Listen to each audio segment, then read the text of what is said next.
hello to Paris. Hello, Nancy. How are you today? Fine, and you?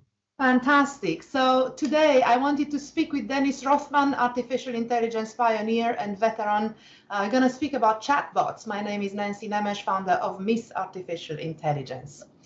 So Denis, the first patent for chatbots you registered in 1982. You are very, very young. And you know, today chatbot is of course everywhere. The broader world starts to use and understand more what that is. One of the key questions I've always wondered about is, can chatbots today or in future feel your emotions? Okay, well, technically, I'll say an immediate yes, because at one point we're going to have sensors that will see your body temperature. We'll have emotion reading with neural networks that will read your expressions, and then they'll have a full library of reactions and answers, and you can even give a personality to a bot, so it will look exactly like another human being. The second question, is it useful? So there are two aspects to that one. The one where it is useful and the one where it's stupid.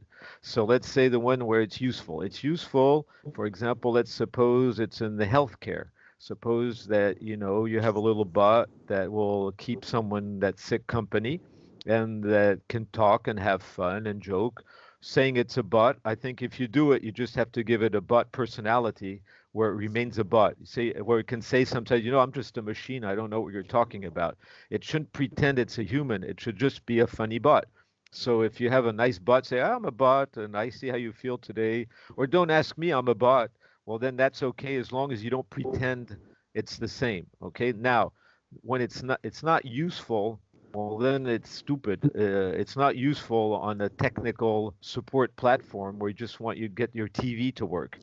Because if you're phoning that platform and it says, "Oh, hello, how are you today, Dennis?" and your mother just died, well, you're not going to appreciate it. There's no way you should do it when it's inappropriate. So I would say in pragmatic situations, just use a standard bot. Okay, yes, no, like we hear on support lines, automatics. But then when it's useful, use it. But of course, bots will be able to mimic very quickly. As as long as they try to remain bots and that we don't pretend they're not bots. When you begin to pretend they are bots and they're already sex bots, well, then that becomes, I would say, becomes dangerous in terms of psychiatry. Yeah, that is a huge area as well. We know that worldwide there are many, many chatbot developers, or more than we used to have.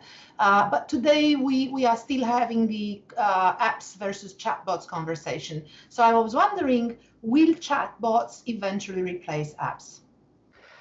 Well, I would say we can go back to what I just said. You have two roads. One road will be yes, that you can have a chatbot. That's an application, and that can run step by step as it asks you questions, like a doctor. It can be a doctor application where, how are you feeling today?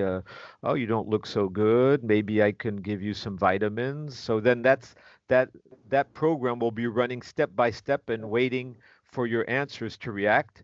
And then where there's another solution where the chatbot is useless because the application just run by itself using data. So it's useful if it needs step-by-step data and answers, and it's not useful if you don't need any answers. You're just bothering the person. It says, I just bought software so I can stay home and don't work, and now you want me to answer questions all the time. So now there's also a third road to finish this little chore is chatbots talking to chatbots.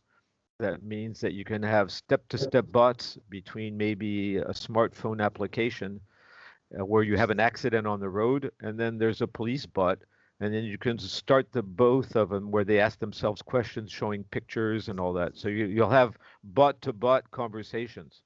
They won't be maybe in structured language, but they'll be exchanging, which is the world of the Internet of Things. Right, right. And there is a huge conversation around facial recognition. We will talk about that next time.